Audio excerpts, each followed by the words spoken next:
എന്തൊക്കെയുണ്ട് വിശേഷങ്ങൾ? എല്ലാവർക്കും സുഖം തന്നെയെന്ന് വിശ്വസിക്കുന്നു. ഞങ്ങളിവിടെ വലിയ കുഴപ്പങ്ങളില്ലാണ്ട് പോകുന്നുണ്ട്. നിങ്ങളെല്ലാവരും സേഫ് ആണെന്നും അതുപോലെ തന്നെ ഹെൽത്തി ആണെന്നും വിശ്വസിക്കുന്നു. അപ്പോൾ ഞാൻ ഇന്ന് വന്നിരിക്കുന്നത് ഒരു ഈസി ആയിട്ടുള്ള റെസിപ്പി ആയിട്ടാണ്. ഒരു നോർത്ത് ഇന്ത്യൻ റെസിപ്പി. നമ്മൾ ചപ്പാത്തിയുടെ കൂടെയും അതുപോലെ തന്നെ റൈസിന്റെ കൂടെ ഒക്കെ കഴിക്കാൻ പറ്റുന്ന, എളുപ്പത്തിൽ ഉണ്ടാക്കാൻ പറ്റുന്ന ഒരു ഗ്രേവി. ദാൽ മഖനി എന്നാണ് പറയുക. അപ്പോൾ കുറെ പേർക്ക്, പക്ഷേ നമ്മൾ മലയാളികൾക്ക് കുറച്ച് പേർക്ക് അറിയുന്നുണ്ടാവില്ല. അതുകൊണ്ട് എളുപ്പത്തിൽ പറയണമെന്നുണ്ടെങ്കിൽ ഉഴുന്ന് പരിപ്പ് വെച്ച് ചെയ്യാൻ പറ്റുന്ന ഒരു ഈസി ആയിട്ടുള്ള ഒരു കറി. അപ്പോൾ ഈ കറിയെ പറ്റി പറയുകയാണെന്നുണ്ടെങ്കിൽ ശരിക്കും പറഞ്ഞു കഴിഞ്ഞാൽ എനിക്കൊരു എന്താ പറയുക, ഞാൻ ഒരാളെ ഭയങ്കരമായിട്ട് മിസ് ചെയ്യുന്നുണ്ട്. അതായത് എൻ്റെ കൂട്ടുകാരി, എൻ്റെ നൈബർ ആയിരുന്ന ദീപ. ഞങ്ങൾ ഒരേ ബിൽഡിങ്ങിൽ ഒരു 9 വർഷത്തോളം ഉണ്ടായിരുന്നു. അപ്പൊ അവിടെ നന്ദുവിന്റെ പ്രിയപ്പെട്ട ആന്റി ആയിരുന്നു ദീപ ആന്റി. ഇപ്പോഴും അങ്ങനെ തന്നെയാണ് കേട്ടോ. ഇപ്പൊ അവര് നാട്ടിൽ പോയി സെറ്റിലായി. അപ്പോ ഈ ദാൽ മഖനി എപ്പോഴും ദീപ ഉണ്ടാക്കുമ്പോൾ അതിലൊരു പങ്ക് വീട്ടിലേക്ക് കൊടുത്തു വിടുമായിരുന്നു. അതുകൊണ്ട് ഞാൻ സത്യം പറയാൻ ഉണ്ടാക്കാൻ ശ്രമിച്ചിട്ടില്ല. കാരണം നമുക്കിവിടെ ആവശ്യമുള്ള സമയത്ത് എത്തുന്നുണ്ട്. അപ്പൊ അവ ഈ ഡേറ്റ് പറഞ്ഞു, അമ്മ ദീപാന്റിനെ ഒരുപാട് മിസ് ചെയ്യുന്നു, ദാൽ മഖനി കഴിക്കാൻ തോന്നുന്നു എന്നൊക്കെ പറഞ്ഞപ്പോഴാണ് ഞാനിത് ഉണ്ടാക്കാനുള്ള ശ്രമം നടത്തിയത്. അപ്പോൾ നേതായിട്ട് നന്നായിട്ട് വന്നു, വളരെ എളുപ്പത്തിൽ തയ്യാറാക്കാൻ പറ്റി. അപ്പോൾ ദീപ നോർത്ത് ഇന്ത്യയിലായിരുന്നു കുറെ നാൾ. അതുകൊണ്ട് നോർത്ത് ഇന്ത്യൻ റെസിപ്പീസ് കുറെ ദീപ എനിക്ക് പറഞ്ഞു തന്നിട്ടുണ്ട്. അപ്പൊ അതാണ് ഞാനും ദാൽ മഖനി ആയിട്ടുള്ള ഒരു കഥ എന്ന് പറയുന്നത്. അപ്പോൾ എല്ലാവരും തയ്യാറാക്കി നോക്കുക. അതുപോലെ തന്നെ കഴിഞ്ഞ ദിവസം ഇട്ടിട്ടുണ്ടായിരുന്ന ചിക്കൻ വെച്ചിട്ടുള്ള ചിക്കൻ മപ്പാസ് ഒരുപാട് പേര് തയ്യാറാക്കി എന്ന് പറഞ്ഞാൽ ഒരുപാട് സന്തോഷം. പക്ഷെ ഒരുപാട് പേര് വീഡിയോ കണ്ടിട്ടില്ല. അപ്പൊ കാണാത്തവര് കാണാൻ മറക്കരുത്. അപ്പൊ ഒട്ടും താമസിയാണ് നമുക്ക് എങ്ങനെയാണ് ടേസ്റ്റി ആയിട്ടുള്ള ദാൽ മഖനി തയ്യാറാക്കാം എന്ന് നോക്കിയിട്ട് വരാം. ഓക്കെ, അപ്പോൾ നമുക്ക് ദാൽ മഖനി ഉണ്ടാക്കാൻ തുടങ്ങാം. അതായത് ഉഴുന്ന് പരിപ്പ് വെച്ചിട്ടുള്ള ഒരു ഈസി ആയിട്ടുള്ള ഒരു നോർത്ത് ഇന്ത്യൻ കറി. അപ്പോൾ ഉഴുന്ന് പരിപ്പ് എന്ന് പറയുമ്പോൾ സാധാരണ രീതിയിൽ ഞാൻ നിങ്ങൾക്ക് കാണിച്ചു തരാം. ഞാനിപ്പോൾ ഇതുപോലെ ഞാൻ എപ്പോഴും വാങ്ങിക്കാറുള്ളത് ടേസ്റ്റി ഫുഡിൻ്റെ ആണ്. അത് ഏത് ബ്രാൻഡാണെങ്കിലും വാങ്ങിക്കാം കേട്ടോ. അങ്ങനെ ഇന്ന ബ്രാൻഡൊന്നുമില്ല. അപ്പോൾ ഇതുപോലെ തൊലിയോട് കൂടിയിട്ടുള്ള ബ്ലാക്ക് കളറിലുള്ള ഉഴുന്ന് പരിപ്പാണ് ഈ പെർട്ടിക്കുലർ റെസിപ്പിക്ക് നമുക്ക് വേണ്ടത്. അതേസമയം ഇപ്പം നിങ്ങളുടെ അടുത്ത് സാധാരണ തൊലി കളഞ്ഞിട്ടുള്ള നമ്മുടെ ഇഡ്ലിക്കൊക്കെ ഉപയോഗിക്കുന്ന ഉഴുന്ന് പരിപ്പാണെന്നുണ്ടെങ്കിലും ഈ റെസിപ്പി ഉണ്ടാക്കാം. പക്ഷേ ഒത്തൻറ്റിക് രീതിയിൽ പറയുകയാണെന്നുണ്ടെങ്കിൽ ഇത് തന്നെയാണ് വേണ്ടത് കേട്ടോ. ഇത് നമുക്ക് എല്ലാ സൂപ്പർ മാർക്കറ്റിലും അവൈലബിൾ ആണ്. അപ്പോൾ നമുക്ക് നോക്കിയിട്ട് കണ്ടിട്ടില്ലെങ്കിൽ സൂപ്പർ മാർക്കറ്റിൽ പോകുമ്പോൾ അവരുടെ അടുത്ത് പറഞ്ഞാൽ മതി തൊലി കളയാത്ത ഉഴുന്ന് പരിപ്പ് എന്ന് പറഞ്ഞു കഴിഞ്ഞാൽ ഏത് കടയിലും കിട്ടുന്നതാണ്, നാട്ടിലും കിട്ടുന്നുണ്ട്, എവിടെയാണെങ്കിലും ഇത് അവൈലബിൾ ആണ്. ആദ്യം തന്നെ വെള്ളത്തിലിട്ട് ഒരു 4-5 തവണ പ്രസ് ചെയ്തിട്ട് വാഷ് ചെയ്യണം. അപ്പോഴാണ് അതിൻ്റെ അഴുക്കൊക്കെ പോകുള്ളൂ. നിറയെ അഴുക്കുണ്ട്. അപ്പോൾ ഇങ്ങനെ ഓരോ പ്രാവശ്യം നിങ്ങൾ വാഷ് ചെയ്യുമ്പോൾ നിങ്ങൾക്ക് കാണാൻ പറ്റും നിറയെ ബ്ലാക്ക് കളറിൽ ഇങ്ങനെ വെള്ളം വന്നുകൊണ്ടിരിക്കും. അങ്ങനെ അത്യാവശ്യം നന്നായിട്ട് ക്ലീൻ ചെയ്തതിന് ശേഷം മാത്രം ഇത് സോക്ക് ചെയ്യുക. വെള്ളം ഒഴിച്ചിട്ട് ഒരു ഓവർനൈറ്റ്, അതായത് രാത്രി വെള്ളത്തിലിട്ടിട്ട് രാവിലെ എടുക്കുകയാണ് ഏറ്റവും ബെസ്റ്റ്. അപ്പം നിങ്ങൾക്ക് രാത്രിയാണ് ഈ കറി ഉണ്ടാക്കേണ്ടത് എന്നുണ്ടെങ്കിൽ രാവിലെ വെള്ളത്തിലിട്ട് വെച്ചാൽ മതി. ഈവനിങ് ആകുമ്പോഴേക്കിന് നന്നായിട്ട് കുതിർന്ന് കിട്ടിക്കോളും. അപ്പം ഞാനിപ്പോൾ ഇത് രാവിലെയാണ് വീഡിയോ എടുക്കുന്നത്. അതുകൊണ്ട് ഇന്നലെ രാത്രി ഇത് ഞാൻ വെള്ളത്തിൽ ഇട്ടിട്ടുണ്ടായിരുന്നു. ഓക്കെ, അപ്പോൾ വെള്ളത്തിൽ ഇട്ടിട്ട് കുതിർന്നിരിക്കുന്ന ഉഴുന്ന് പരിപ്പ് ഇങ്ങനെയാണ് ഇരിക്കുക. നല്ല ഭംഗിയാണ് ഇത് കാണാൻ. ചെറിയൊരു പച്ചക്കളറും ഒരു എന്തൊക്കെയൊക്കെ ഒരു പ്രത്യേകതരം ഒരു ഭംഗിയാണ് ഇതിന്. അപ്പോൾ ഇതുപോലെ ഇരിക്കും. അപ്പോൾ വേറൊരു കാര്യം പറയാനുള്ളത് എന്താണെന്ന് വെച്ചാൽ, നിങ്ങളിപ്പോൾ രാത്രി വെള്ളത്തിലിട്ടു, രാവിലെ ഇത് നല്ലോണം ഇതേപോലെ കുതിർന്ന് വന്നിട്ടുണ്ട്. പക്ഷേ നിങ്ങൾക്ക് രാവിലെ ഇപ്പോൾ ഇത് ഉണ്ടാക്കാൻ പറ്റുന്ന ഒരു സാഹചര്യമല്ല. പെട്ടെന്ന് നിങ്ങൾ പ്രോഗ്രാം മാറ്റി വെക്കേണ്ടി വന്നു. അങ്ങനെയുള്ളൊരു കണ്ടീഷൻ വന്നു കഴിഞ്ഞാൽ എന്ത് ചെയ്യണം? അങ്ങനെ തന്നെ ഇതിന് വെള്ളം മാറ്റിയതിന് ശേഷം പുതിയ വെള്ളം ഇതിലേക്ക് ഒഴിച്ചതിന് ശേഷം ഫ്രിഡ്ജിൽ വെക്കുക, അടച്ചു വെക്കുക.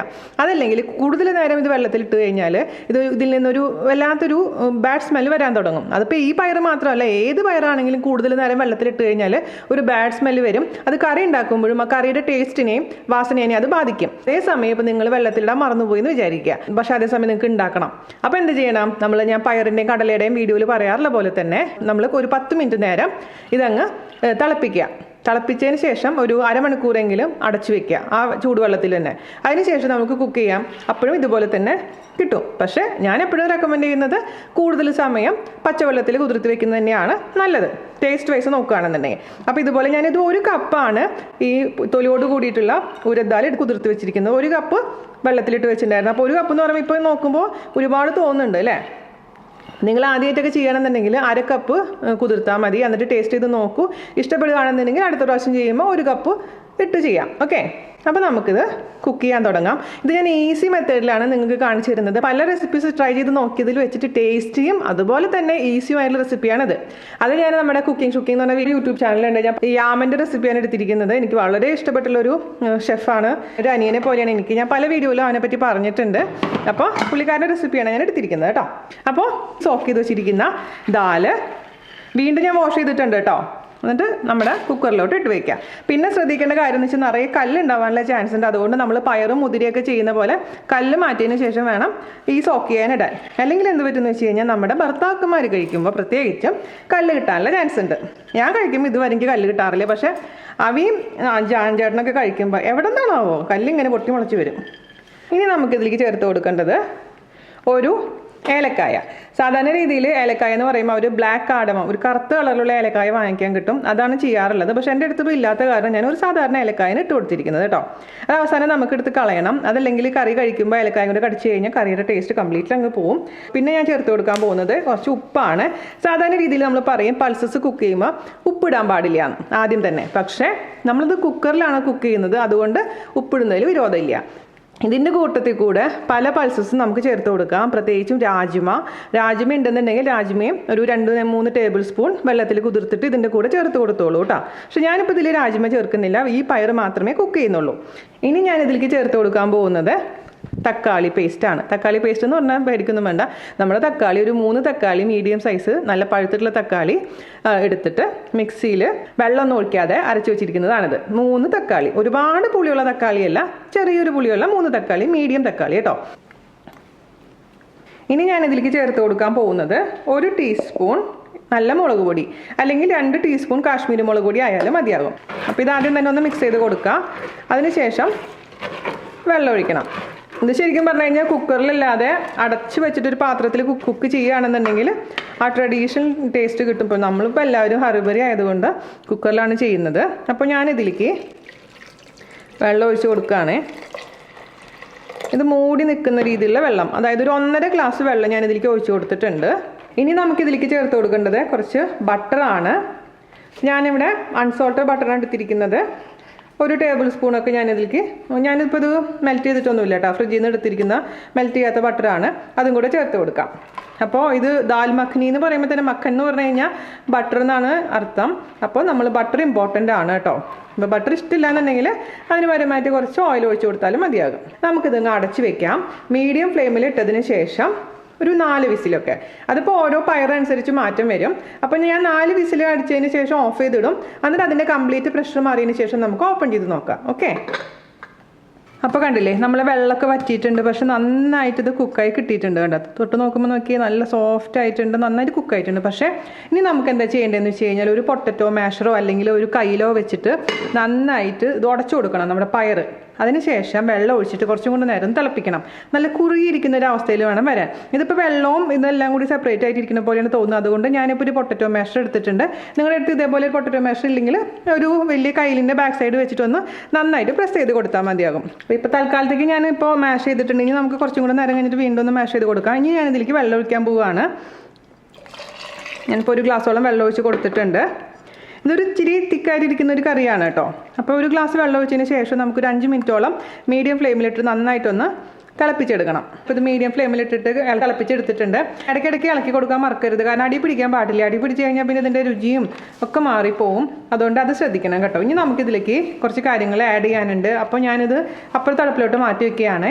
അപ്പോൾ ഞാനൊരു സോസ് പാൻ അടുപ്പത്ത് വെച്ചിട്ടുണ്ട്.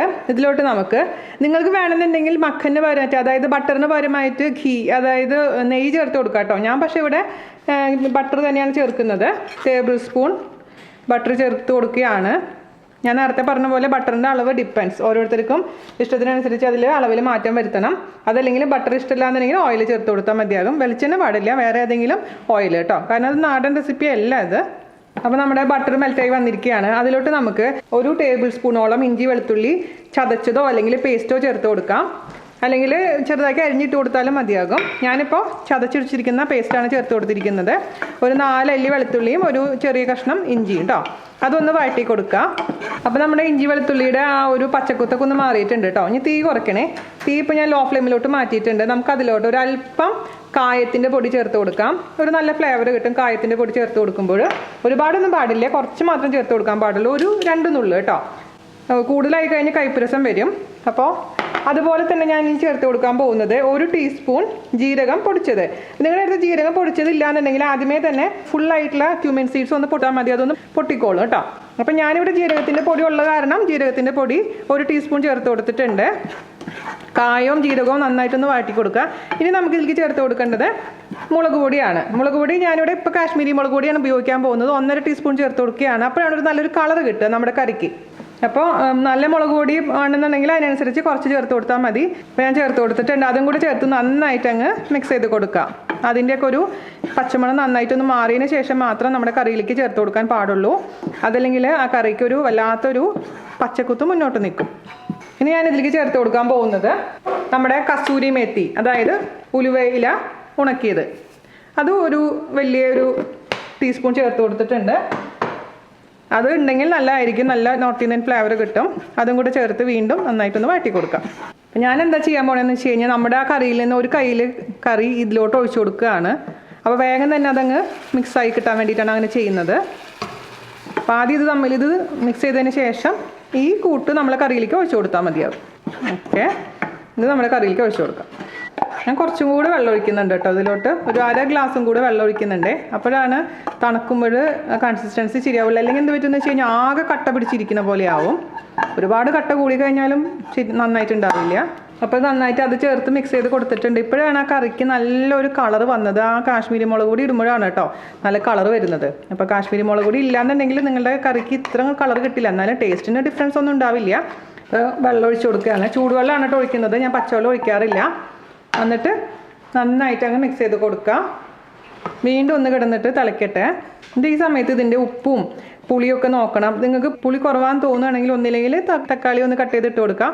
അതല്ല എന്നുണ്ടെങ്കിൽ കുറച്ച് നമുക്ക് ചെറുനാരങ്ങ നീര് ഒഴിച്ചു കൊടുത്താലും മതിയാകും. ഞാൻ തീ കൂട്ടി വെക്കുകയാണ്. മീഡിയം ഫ്ലെയിമിലോട്ട് വീണ്ടും തീ കൂട്ടി വെച്ചിട്ടുണ്ട്. ഒന്നും കൂടെ നന്നായിരുന്നു കിടന്ന് തിളയ്ക്കട്ടെ കേട്ടോ. ഇത് ശരിക്കും പറഞ്ഞു കഴിഞ്ഞാൽ ഇത് ട്രഡീഷണൽ രീതിയിൽ പറയുകയാണെന്നുണ്ടെങ്കിൽ കുക്കറിലൊന്നും കുക്ക് ചെയ്യില്ല. സ്ലോ കുക്കിംഗ് ആണ് അവർ പ്രിഫർ ചെയ്യുന്നത്. അപ്പോൾ സ്ലോ കുക്കിംഗ് ആണെന്നുണ്ടെങ്കിൽ അതിൻ്റേതായ സമയം എടുത്ത് നമുക്ക് കുക്ക് ചെയ്യേണ്ടി വരും. ഒരുപാട് സമയം എടുക്കും. ഇപ്പോൾ കുക്കറിലാകുമ്പോൾ നമ്മുടെ ജോലികൾ എളുപ്പം കഴിയുകയും ചെയ്യും. പക്ഷേ ടേസ്റ്റിന് വലിയ പ്രശ്നങ്ങളൊന്നും ഇതുവരെ എനിക്ക് തോന്നിയിട്ടില്ല കേട്ടോ. ഞാനിപ്പോൾ ഇതിൻ്റെ ടേസ്റ്റ് നോക്കിയപ്പോൾ അത്യാവശ്യത്തിന് എരിവുണ്ട് കേട്ടോ. ഉപ്പ് കുറവാണ്. ഉപ്പ് ചേർത്ത് കൊടുക്കുകയാണ് ഞാൻ. മിക്സ് ചെയ്ത് കൊടുക്കുക. അപ്പോൾ എരിവ് നിങ്ങൾക്ക് കുറവാന്ന് തോന്നുന്നുണ്ടെങ്കിൽ അവസാനം നമുക്ക് ഇതിലേക്ക് ഒരു പച്ചമുളക് കട്ട് ചെയ്ത് ഇട്ട് കൊടുത്താൽ മതി. അപ്പോൾ നമ്മുടെ കറി നന്നായിട്ട് തിളയ്ക്കാൻ തുടങ്ങിയിട്ടുണ്ട് കേട്ടോ. ഞാൻ അവസാനമായിട്ട് ഇതിലേക്ക് ചേർത്ത് കൊടുക്കേണ്ടത് നിങ്ങളുടെ കയ്യിൽ ഉണ്ടെങ്കിൽ മാത്രം മതി, നിർബന്ധമൊന്നുമില്ല. കുക്കിംഗ് ക്രീം ചേർത്ത് കൊടുക്കാം. അതല്ലെങ്കിൽ നിങ്ങളുടെ അടുത്ത് ഇപ്പോൾ കുക്കിംഗ് ക്രീം അവൈലബിൾ അല്ലെങ്കിൽ തേങ്ങാപ്പാൽ, നല്ല കട്ടി തേങ്ങാപ്പാൽ ചേർത്ത് കൊടുക്കാം. പക്ഷേ ശരിക്കും പറഞ്ഞാൽ നോർത്ത് ഇന്ത്യൻ കറിയിൽ നമ്മൾ ഒരിക്കലും തേങ്ങാപ്പാൽ ചേർക്കില്ല. പക്ഷേ നിവൃത്തിയില്ലെങ്കിൽ അതും ചേർത്ത് കൊടുക്കുക. ഞാൻ ഉണ്ടാക്കാറുണ്ട് അങ്ങനെ തേങ്ങാപ്പാൽ ചേർത്തിട്ട്. അതുപോലെ തന്നെ നമ്മുടെ കാഷ്നട്ട് പേസ്റ്റ് ഇല്ലേ, അണ്ടിപ്പരിപ്പ് കുറച്ച് നേരം കുതിർത്തിട്ട് അതിൻ്റെ പേസ്റ്റ് ചേർത്ത് കൊടുത്താലും മതി. നല്ലൊരു ചെറിയൊരു സ്വീറ്റ്നെസ്സിനൊക്കെ വേണ്ടിയിട്ട്. പക്ഷേ അതില്ലാണ്ടും ഉണ്ടാക്കിയാൽ ടേസ്റ്റിന് ഒരു കുഴപ്പമില്ല. സാധാരണ രീതിയിൽ ക്രീം ചേർക്കാറുണ്ടായിരുന്നു, പക്ഷേ ഇല്ലാത്ത കാര്യം അപ്പോൾ തേങ്ങാപ്പാൽ ചേർക്കുന്നു. അപ്പോൾ നോർത്ത് ഇന്ത്യക്കാർ എന്നോടൊന്ന് ക്ഷമിക്കണം കേട്ടോ. ഞാനിതിലേക്ക് കുറച്ച് മല്ലിയില ചേർത്ത് കൊടുക്കുകയാണേ.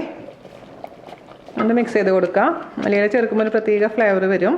ഇപ്പോൾ ലോക്ക്ഡൗൺ ആയതുകൊണ്ട് പക്ഷേ നമ്മളുടെ കയ്യിൽ പല ഇൻഗ്രീഡിയൻസ് അവൈലബിൾ അല്ല. അപ്പോൾ ഉള്ളത് വെച്ചിട്ട് നിങ്ങൾ തയ്യാറാക്കി നോക്കൂ കേട്ടോ. അപ്പോൾ ദീപയുടെ അടുത്ത് സംസാരിച്ചപ്പോൾ ദീപ പറയുന്നുണ്ടായിരുന്നു അവൾ ഇതുപോലത്തെ പയർ കിട്ടിയിട്ടില്ലെങ്കിൽ സാധാരണ ഉഴുന്നുപരിപ്പ് വെച്ചിട്ടും ചെയ്യാറുണ്ടെന്ന്.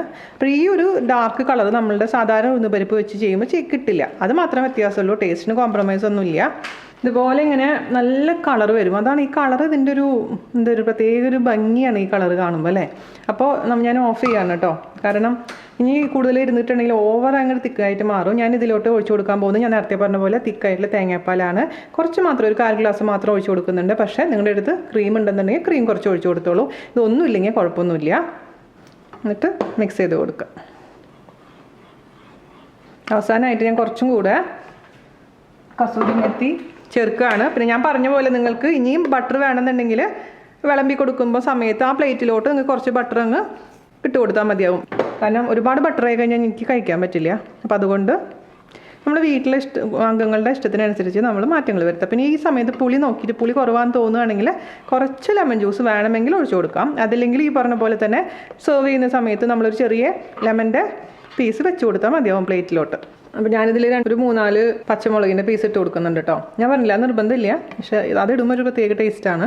സംഭവം സൂപ്പറായിട്ടുണ്ട് കേട്ടോ. എല്ലാ ടേസ്റ്റും പെർഫെക്റ്റ് ആയിട്ടുണ്ട്, നന്നായി വന്നിട്ടുണ്ട്. അപ്പോൾ എല്ലാവരും തയ്യാറാക്കി നോക്കും. ഞാനിപ്പോൾ ഇത് ചപ്പാത്തിയുടെ കൂടെയാണ് സെർവ് ചെയ്യാൻ പോകുന്നത്. നിങ്ങൾക്ക് പലതരം റൈസ്, നമ്മുടെ പുലാവ്, ജീര റൈസ് അങ്ങനെ തുടങ്ങിയുള്ള എന്തിൻ്റെ കൂടെയും കഴിക്കാൻ പറ്റുന്ന ഒരു അടിപൊളിയായിട്ടുള്ളൊരു കറിയാണ്. വേഗത്തിൽ ഉണ്ടാക്കിയെടുക്കാൻ പറ്റും. അപ്പോൾ ഇഷ്ടപ്പെട്ടു എന്ന് വിശ്വസിക്കുന്നു. അപ്പോൾ ഇഷ്ടപ്പെട്ടിട്ടുണ്ടെങ്കിൽ എന്ത് ചെയ്യണം, വീഡിയോ ഷെയർ ചെയ്യാനും അതുപോലെ തന്നെ ലൈക്ക് ചെയ്യാനും മറക്കരുത്. ആരെങ്കിലും ഈ വീഡിയോ ആദ്യമായിട്ട് കാണുന്നുണ്ടെങ്കിൽ സബ്സ്ക്രൈബ് ചെയ്യാനും മറക്കില്ല എന്ന് വിശ്വസിക്കുന്നു. അപ്പോൾ അടുത്ത അടിപൊളിയായിട്ടുള്ള റെസിപ്പി ആയിട്ട് വരുന്നത് വരെ നന്ദി, നമസ്കാരം. താങ്ക്